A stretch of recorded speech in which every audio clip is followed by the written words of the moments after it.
종교라면 포괄적이잖아요. 불교도, 유교도, 천도교도 다 종교다. 그런데 1510년 중세에 일어났던 그 종교개혁은 기독교 개혁이라면 기독교예요.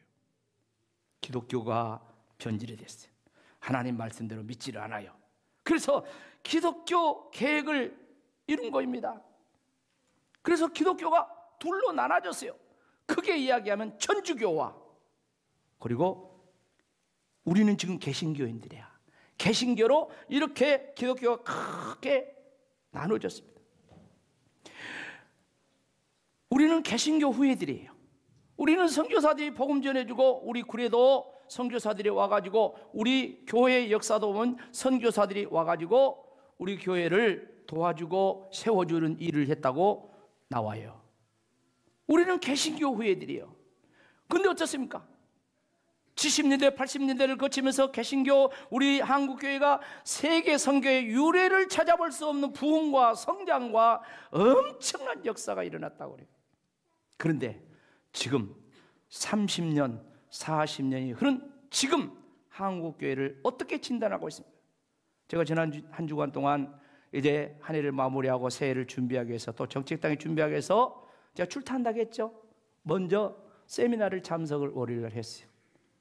세미나 참석해서 거기 많은 강사들이 이제 자기들이 준비한 전문적인 식견을 목사님들에게 제공을 하는 거예요. 그 가운데 하나, 이 코로나를 3년 동안 겪으면서 이 코로나를 우리가 이제 엔데믹, 이제 코로나 끝난다는 거예요.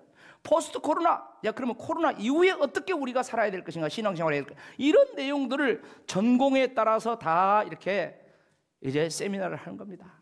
그런데요, 공통적인 것이 있어요. 다 이야기하는 주제가 다르지만 공통점이 있습니다. 그건 뭐입니까? 한말로 한국교회가 위기다.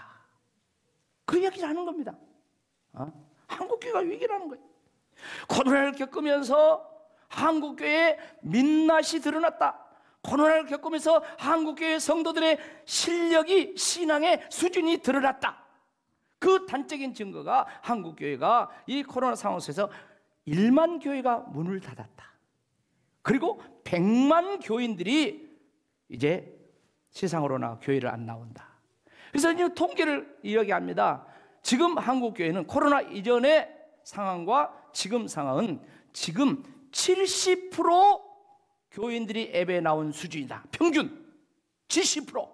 30%가 지금 평균적으로 볼 때 지금 세상으로 나가고 교회를 안 나온다는 거예요. 그러면은 사람이 안 나오면 재정도 그런 차이가 나겠죠. 그런 이야기를 하면서 지금 이런 상황 속에서 오늘 우리가 종교개혁주의를 505주년을 맞이했는데 오늘 우리가 어떻게 해야 될까? 이런 말씀을 오늘 드리려고 해요. 여러분, 지난 주일날 말씀 생각나십니까? 예수님이 돌아가신 이후에 예수님을 믿고 따르던 제자들이 예루살렘을 떠나서 엠마오로 내려갔다 했어요. 예루살렘을 떠났다는 의미는 무엇입니까? 예루살렘에는 성전이 있습니다. 예루살렘은 교회가 있습니다. 예루살렘은 교인들이 있습니다. 예루살렘은 제자들이 있습니다. 예루살렘에는 제자들의 사명이 있습니다. 예루살렘을 떠났다고 해서 이걸 버렸다는 거예요. 그리고 엠마오로 갔다는 말입니다. 엠마오는 영적으로 세상길을 이야기합니다. 세상으로 나갔다는 것입니다. 여러분, 이 사람들이 예수님의 제자라고 하고 거기 글로바라는 이름까지 나왔는데 왜 이 사람들이 이렇게 예수님을 떠나서 제자인데 세상으로 나가버렸냐 이 말이에요.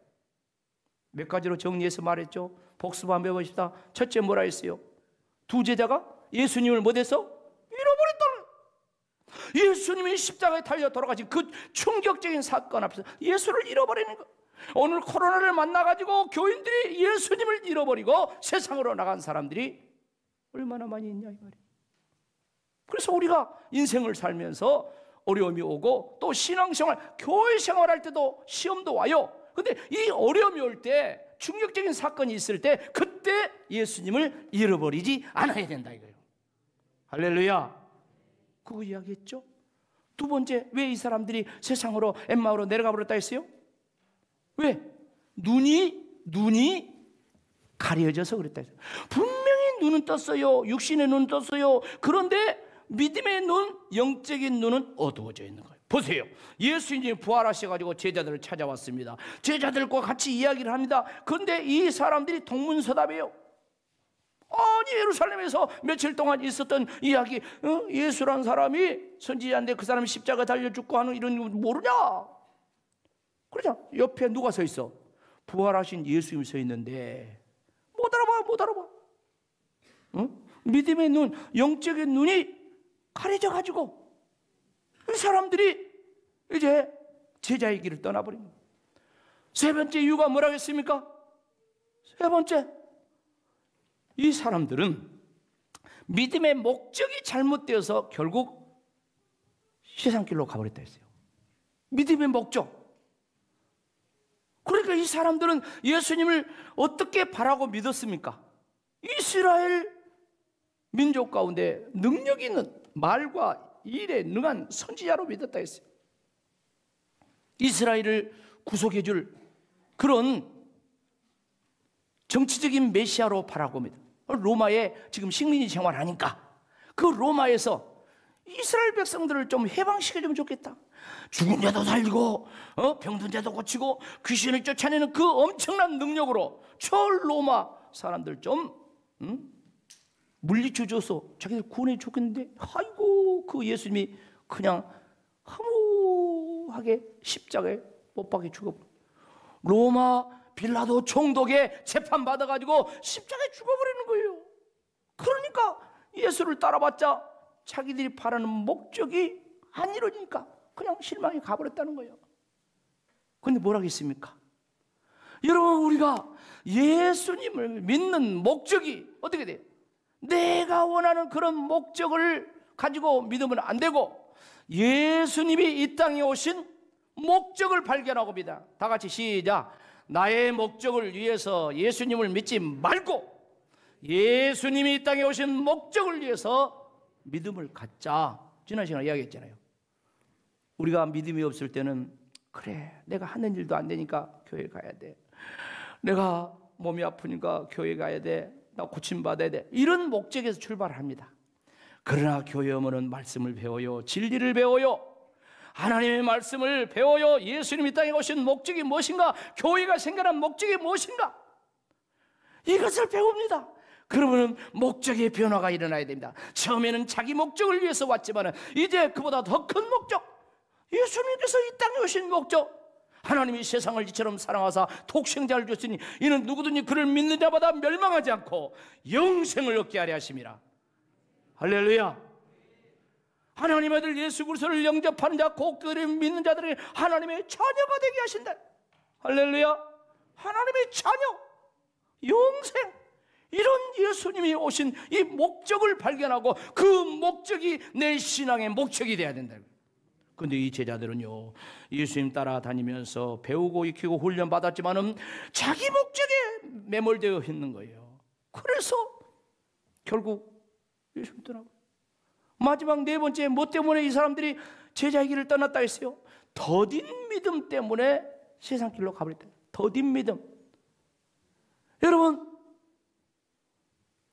작물을 길러보세요. 지금 가을이 돼가지고 산천초목 사방팔방에 울긋불긋하고, 그리고 곡식, 과목 이런 것들은 다 열매를 맺고 그러잖아요. 생명 있는 것은 자라가지고, 할렐루야, 생명 있는 나무는 자라가지고 꽃이 피고 열매를 맺고, 무나 이런 것들은 뿌리 채소는 또 뿌리에서 열매가 많이 그런단 말이에요. 우리 마찬가지예요. 우리들도 신앙이 교회에 나와서 새신자로 출발했지만 한 1년 정도 되면 오늘 세례자가 없는데 세례받아. 2, 3년 되면 교회에서 이제 일꾼이 돼가지고 서리 집사도 돼. 그리고 4년, 5년 가다 보면 또 권사도 되고 안수입사도 되고 장로도 되고, 할렐루야. 이렇게 일꾼이 돼야 되는데 더딘 믿음에게 시켜주겠습니까? 안 시켜줘. 더딘 믿음을 예수님이 엄청나게 책망했다 했습니다. 미련한 자들이라고 했어요. 예수님, 이 멍청한 놈들아. 그 앞에 말씀 그렇게 했잖아요. 엄청난 책망을 했는데 왜 그런 줄 아십니까? 예수님은 좀 전에 책망을 잘 안 하시고 온유하신 분이고 용서하신 분이고 이해하신 분이고, 할렐루야, 그런 분이 이 더딘 믿음에 대해서 엄청난 책망을 한 이유가 뭐라 했어요? 더딘 믿음은 가짜 믿음이야. 더딘 믿음은 믿음이 아니야. 더딘 믿음은 위장이야. 오늘 종교개혁교 예배에 나오신 저와 여러분, 우리들의 신앙을 평가해보면서 내 믿음이 가짜 믿음인가, 위장된 믿음인가, 그냥 교회만 다닌 그런 가짜 믿음인가, 아니면 진짜 믿음인가, 스스로 말씀 앞에서 분별하시기를 축복합니다. 가짜 믿으면 안 된다니까요. 가짜 믿으면 지옥 가요. 지옥 가. 이런 말씀을 지난 시간에 했어요. 그런데 오늘 말씀은 이어진 말씀인데 무슨 말입니까? 아니, 그런 사람들이, 지금 그런 제자들이 이제 엠마오에서 예루살렘으로 다시 올라가 버리잖아요. 길을 바꿔가지고 이제 반대로 예루살렘으로 올라가 버려요. 어떻게 해서 이런 일이 벌어졌는가, 이걸 지금부터 조금 시간이 가지만 말씀을 드리려고 해요. 몇 가지로 정리하면 그렇습니다. 첫째는 부활하신 예수님께서 두 제자를 찾아오셨어요. 여러분, 우리가 신앙생활하면서 하나님의 은혜를 이야기합니다. 하나님의 은혜는 많아요. 많은 하나님의 은혜가 있는데, 은혜 중에 진짜 은혜는 하나님이 죄인들을, 우리를 찾아오시는 것인 줄로 믿습니다. 이렇게 실망, 절망, 좌절, 예수님을 떠나버리는 이 두 제자에게 예수님이 찾아가시는 것, 이것이 은혜예요. 여러분 보세요. 창세기 3장 보면은 인류의 조상 아담과 하와가 하나님이 금지한 선악과를 따먹었어요. 벗어버렸어요. 부끄러워요. 그래서 무화과 치마를 만들어가지고 이제 부끄러운 데 가리고 두려워서 이제 숨어 있었다 했어요. 그런데 하나님이 어떻습니까? 하나님이 찾아오셔요. 창세기 3장 9절 말씀 보면, 아담아 네가 어디 있느냐? 하나님이 찾아오셔요. 찾아오셔가지고 그 무화과 치마를 벗기고 양을 잡아서 가죽옷을 입혀주신 줄로 믿습니다. 창세기 3장 21절 말씀하고 있잖아요. 다 같이 읽읍시다. 시작. 여호와 하나님이 아담과 그의 아내를 위하여 무슨 옷을? 가죽옷을 지어 입히시니라. 여러분, 아담과 하와는 자기들의 부끄러움을 가리기 위해서 무화과 잎 따가지고 그 무화과 잎으로 치마를 만들어가지고 이제 여자는 여기도 가릴 거다, 남자는 여기만 가릴 거다, 그랬단 말이야. 그런데 베이커라는 신학자가 이제 그걸 실험을 해봤어. 무화과 잎을 따가지고 치마를 만들어서 입기까지 얼마나 걸리는가? 1시간 걸리더래. 1시간. 그래, 1시간 걸려 만들어가지고 또 여자 것을 만들어주려고 남자가 이제 무화과 나무에 올라가지고 잎을 따가지고 엮어가지고 여자를 주려고 보니까 그 세중간에 누구 것이? 자기 것이, 자기 치마가 또르르 말려 올라가 본 거야. 그러니까 여자를 줄 수 있어요, 없어요? 없어. 그러니까 자기 것도. 다시 말씀드려서 인간의 허물과 죄는 자기 스스로도 씻을 수도 없고 막을 수도 없고 가릴 수도 없고, 남의 죄는 더더욱 막을 수도 가릴 수 없어요. 오직 하나님께서, 할렐루야, 하나님께서 어린 양 되신 예수 그리스도를 이 땅에 보내주셔서, 예수님이 이 땅에 오셨잖아요. 예수님이 이 세상에 인간의 몸을 입고 오셔서 십자가에 죽으시고 부활하시고, 누구든지 그 예수를 믿는 자마다 멸망치 않고 영생을 얻게 하시리라. 할렐루야. 주님이 이렇게 오셨어요. 주님이 하늘로 승천하시면서도 예수님이 내가 너희를 고아처럼 버려두지 않고 내가 너에게 다시 오리라. 어떻게 오리라? 성령으로 오리라. 할렐루야. 성령은 예수님의 영입니다. 성령님은 하나님의 영입니다. 바로 성령으로 오셔서 세상 끝날까지 너희와 항상 함께 뭐하리라? 있으리라. 옆 사람과, 예수님이 날 찾아오셨습니다. 만났습니까? 물어봐요. 믿습니까? 예수님이 날 찾아오셔서 눈으로 안 보여도 성령으로 오셨어요. 그 다음에 두 번째, 이 사람들이 길을 바꾸게 된 요인을 말씀합니다. 뭡니까? 예수님의 그 말씀을 통해서 은혜를 받았기 때문에 그런 거예요. 말씀을 들어요. 자, 32절 말씀 같이 읽어봐요. 다 같이 시작. 그들이 서로 말하되 길에서 우리에게 말씀하시고 우리에게 성경을 풀어주실 때 우리 속에서 마음이 뜨겁지 아니하더냐. 그때로 일어나 예루살렘. 예수님께서 제자들에게 성경을 풀어줍니다. 말씀을 들려줍니다. 45절 말씀은 말씀을 들을 때 예수님이 그 제자들의 마음을 열어서 성경을 깨닫게 했다 했어요. 그러고 나니까 이 사람들이 은혜를 받게 되는 거 아니겠습니까? 여러분, 오늘 종교개혁주일입니다. 종교개혁을 할 때 종교개혁절에 4건 슬로건이 있어요. 강령이 있어요. 5대 강령이라고 해요. 첫째 뭐라고요? 오직 성경. 둘째 뭐라고요? 오직 그리스도. 셋째 뭐라고요? 오직 은혜. 넷째 뭐라고요? 오직 믿음. 마지막 다섯째 다 같이 시작. 오직 하나님. 자, 그런데 첫 번째가 뭐야?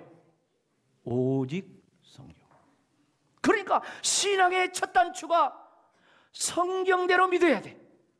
여러분, 중세 종교개혁을 한 게 왜 그렇습니까? 성경에서 다 빗나간 거야. 성경대로 가르치지 않는 거야. 성경대로. 속죄론도 다 틀리고 구원도 전부 다 뭐 천국 지옥 뭐 그런 것들 다 뭐 중간에 뭐 연옥이 있다고 하고, 그 다음에 뭐 헌금을 뗄랑 하면은 그 다음에 연옥에 있는 영혼들이 뭐 천국으로 싹 올라간다고 하고 헌금 거두려고. 근데 그건 성경이 아니야. 내 백성이 지식이 없어 망한다 했어요. 하나님 하신 지식, 성경을 아는 지식. 여러분, 설교 시간에 교회에서 성경 공부할 때 그냥 두 눈을 부릅뜨고 하나님 말씀을 배우시기를 바랍니다. 우리 어린이들, 학생들 성경 잘 배워야 돼. 입에서 할로윈데이는 나와도 성경 말씀 따라 신앙생활을 못해가지고 그냥 계획을 이뤘던 종교개혁질은 안 나오잖아요. 종교개혁질은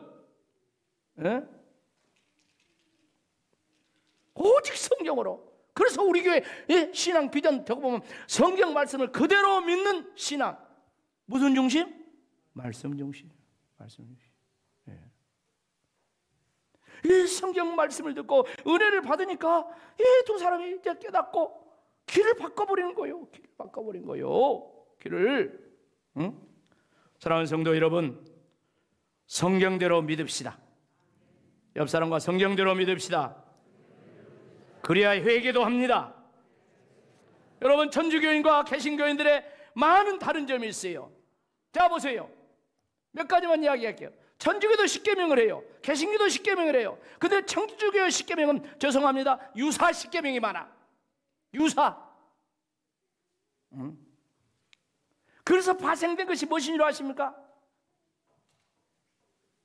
천주교인들은 그러잖아요. 제사 드리는 거, 제사하는 거, 제사상 차려놓고, 왜? 교리가 괜찮아. 허용을 해버려.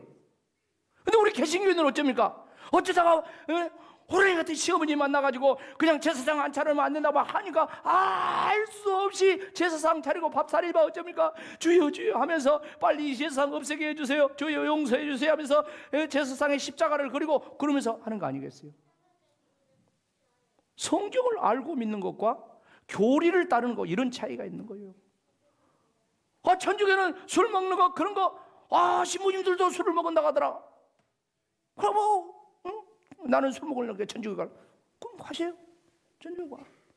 어떤 사람은 성경 잘한 것처럼 술 취하지 말라고 했으니까 안 취하게만 먹으면 되지 않냐. 똑똑해요. 성경에는요, 독주를 그 말은 말씀 아니야. 포도주도 보지도 말라겠어. 보지도 말라겠어요. 술로 생각할 때. 그 전에 우리가 신앙생활 하면서 직장 다니시는 분들 솔직히 직장 다닐 때 뭐 보면 회식하면서 막 옆에서 뭐라고 그러고 나 말 안 그랬어. 그런 사람들 있잖아요. 그럼 어쩝니까? 근데 내가 그래도 교회 집사인데 양심이 가책 있잖아요. 천주교인들 안 그런다니까요. 그냥 먹어. 교리 때문에 그런 거야. 여러분, 성경을 믿겠습니까? 교리를 믿겠습니까? 알기는 잘 알아요. 우리는 교리도 중요하지만 성경이 더 중요한 줄로 믿습니다. 잘못된 교리를 격파하는, 교리는 자꾸 바뀌는 거예요. 그러나 하나님의 말씀 어제나 오늘 영원토록 변치 않고, 할렐루야, 변치 않는 말씀, 그래야만이 내가 잘못되면 회개하죠. 그래야만이. 오늘 하나님의 말씀을 이렇게 받고 은혜 받으니까 확 길을 바꿔버려. 말이 엠마오에서 예루살렘 25리지요. 지금 밤 돼버렸어. 밤 돼버렸는데 다시 25리, 10km. 뭐 전기불이 있습니까? 뭐 등불이 있습니까? 그 길은요, 도적대가 득실득실한 길이에요. 그런데 주의 말씀을 듣고 은혜 받으니 예루살렘으로, 제자들에게로, 사명의 자리로, 교회의 자리로, 할렐루야, 성도들이 있는 곳으로 올라가야 되겠다고 그 밤중에 올라간 거야. 그 밤중에. 여러분, 은혜 받고 즉시 행동하기를 축복합니다. 즉시 순종하기를 축복합니다. 여러분, 행동이 결단을, 기적을 낳는 거예요. 즉시. 오늘 제자들이 즉시 올라가 버리잖아. 하나 더 말씀드리겠어요. 이 사람들이 이렇게 바꾼 중요한 이유가 있어요. 세 번째, 뭐 때문에? 예수님을 뭘로? 주인으로 모실 때 이 역사가 일어났다 그렇습니다. 자, 30절 31절 말씀 읽고 말씀드리겠습니다. 시작. 그들과 함께 음식 잡수실 때 떡을 가지사 축사하시고 떼어 그들에게 주시니 그들의 눈이 밝아져 그인 줄 알아보더니 예수는 그들에게 보이지 아니한지라. 저녁이 됐어요. 예수님이 더 길을 가려고 하니까 이 두 제자가 말씀 통해 은혜 받았겠다, 더 은혜 받고 싶어가지고 예수님도 몰라. 우리와 같이 오늘 밤 여기 날도 저물었으니까 같이 잠 잡시다. 유하고 갈 길 가세요. 그래가지고 가가지고 저녁밥을 차려서 먹습니다. 저녁밥을 차려 먹는데 방금 이야기한 것처럼 예수님께서 그 식탁에서 축복기도 하고 그리고 떡을 떼어 줬다고 그랬어요. 그때 그들의 눈이 밝아져 버렸다 했어요. 근데 보니까 예수님 그 자리에 안 계셨다 했어요. 무슨 말씀입니까? 자기들은 예수님인지 몰랐어요. 예수님을 손님처럼 이렇게 모셨어요. 근데 어쩐 줄 아십니까? 당시의 문화가 그런 거예요. 손님을 모셔가지고 식사를 차려주는 주인은 식사만 주는 것이 아니라 주인이 바로 축복 기도도 하고 식사도 떼어주는 거예요. 근데 봐봐요. 이 사람들이 자기들이 주님 모셨잖아요. 근데 누가 축복 기도해? 예수님이 축복 기도해. 누가 떡을 나눠줘? 예수님이 나눠줘. 다시 말해서 예수님이 지금 주인이 되신 줄로 믿습니다. 자기는 예수님을 손님으로 이렇게 데려왔는데 예수님이 어느새 그들의 모임 속에 주인이 되셔서 이렇게 떡을 지금 나눠주고 계신다는 것입니다. 여러분, 주객이 전도되었다는 말이 있죠. 어느 때습니까? 좋을 때습니까? 안 좋을 때습니까? 안 좋을 때습니다. 주인과 객이 전도가 되었다 할 때 안 좋은 혼란스러운 그런 상황 속이었습니다. 그러나 예수님께서 나에게 들어오시고 예수님께서 내 가정에 찾아오셔서 일어나는 주객 전도는 혼란이 아니라 가장 바람직한 변화요 축복인 줄로 믿습니다. 예수님이 오셔서 영국의 엘리사베스 여왕이 얼마 전에 돌아가셨잖아요. 근데 저분이 엄청 믿음이 좋대요. 자기 어머니 엘리사베스 여왕도 엄청 믿음이 좋대요. 그러니까 믿음의 사람들을 만나서 대화하기를 좋아해. 근데 밖에 나갈 때는 왕복을 벗고 평상복을 입고 가는 거야. 가가지고 자기가 늘 만나는 집에 가서 대화를 나누는 거예요. 어느 날 그 집에 찾아가서 이제 함께하는 그 여자 성도와 대화를 나눕니다. 마음 먹고 물어봐요. 성도님, 자매님, 지금까지 이 집에 온 최고의 손님은 누굽니까? 여왕은 예수님이라고 대답할 걸 기대하고 물어본 거예요. 그런데 이 여자 성도가 말이 떨어지자마자 여왕 폐하합니다 그래 버려요. 그러니까 아니 예수님이 아니고 나라니요? 이렇게 반문을 합니다. 그러니까 이 여자 성도가 하는 말이 이런 거예요. 여왕 폐하, 예수님은 손님이 아닙니다. 나의 일평생 단 한 번도 손님이 되어본 적이 없습니다. 예수님은 항상 나와 내 가정의 주인이십니다. 유명한 말이에요. 유명한. 여러분, 예수님은 내 인생의 액세서리가 아니에요. 액세서리는 브로치는 이렇게 저렇게 바꾸기도 하는 거예요. 예수님은 내 인생의 메인입니다. 핵심입니다. 생명입니다. 축복입니다. 예수님은 내 인생의, 내 가정의 주인이신 줄로 믿습니다. 예수님을 주인으로 모시고 주인이 주는 그 떡을 받아 먹을 때 저들의 눈이 열렸고 그들은 다시 온전한 제자 자리로 올라갔어요.